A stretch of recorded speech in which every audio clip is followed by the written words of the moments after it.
Hi guys, it's Mikey. I'm here with you for another blog. This one is a blog of remembrance for a friend of mine, one of my best friends in the world, one of the four people now that I think really understand me in life, and in his case understood me. 7 years ago, he died 7 years ago today. And I'm going to tell you guys the story of how I found out and the subsequent days after that. Because it's a story that not a lot of people know. And it's a story that I really haven't felt comfortable telling, but after 7 years, I think it's time to, not necessarily make the story public record, but kind of share it with you guys, Those of you that know the story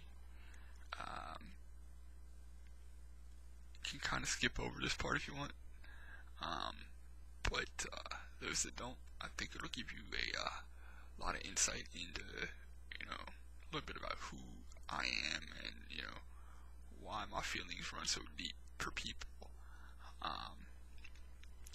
So, anyway, I found out that he died on a Friday, and I was in bed. It was about 9:30 in the morning. Phone rings. I roll over, answer phone. Hello, it's Jenny. She says, "What are you doing?" So I told her I was laying in bed, about to get up, whatever. And she said, "Well, I got some news for you." I go, "What's going on?" She says, "Jimmy died Wednesday morning." At this point, I lost all ability to talk, all ability to function, think, reason, anything.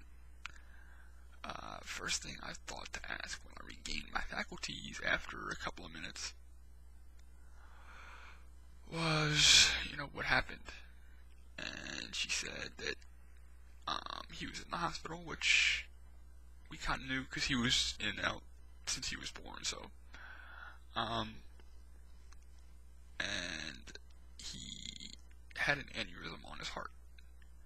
And they actually gave him the choice. They said, "We can operate and try to remove the damn thing, but there's a chance he'll die on the table, or we can do nothing and you will die." And after talking to his mom, I found out that, he thought a lot about it. And he just kind of said, okay, if I'm going to die anyway, I don't want to take the chance of, dying on a fucking, operating table.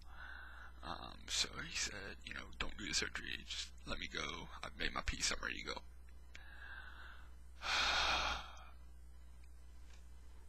He died that Wednesday, which is the 24th, which is what today is.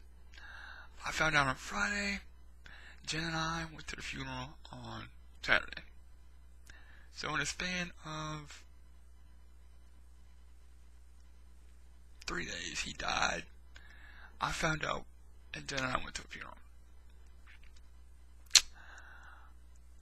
That was probably the hardest thing I've ever done. Seeing him there in his thing, and I picked up his little hands, and I kind of held on to it. I said, went up to his grave. I said, "Man, Jim, wear your wings well, my friend. You've earned them." And the service started, and that was rough because, wow. And then they brought the casket back by us. It's just wow. I couldn't really say anything.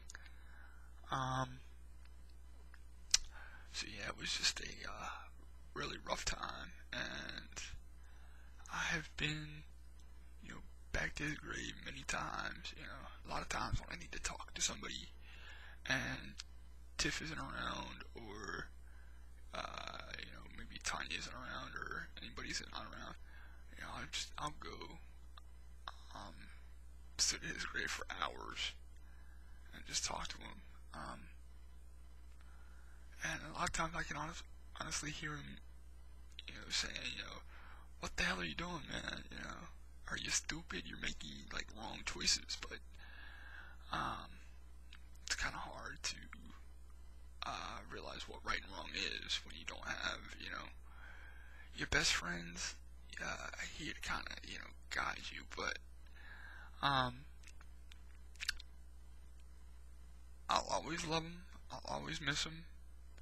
I'll never forget the good times, the talent shows, the smiles that he put on my face, and I wish you guys could have met him, could have known him, because I don't think the stories that I tell do him justice.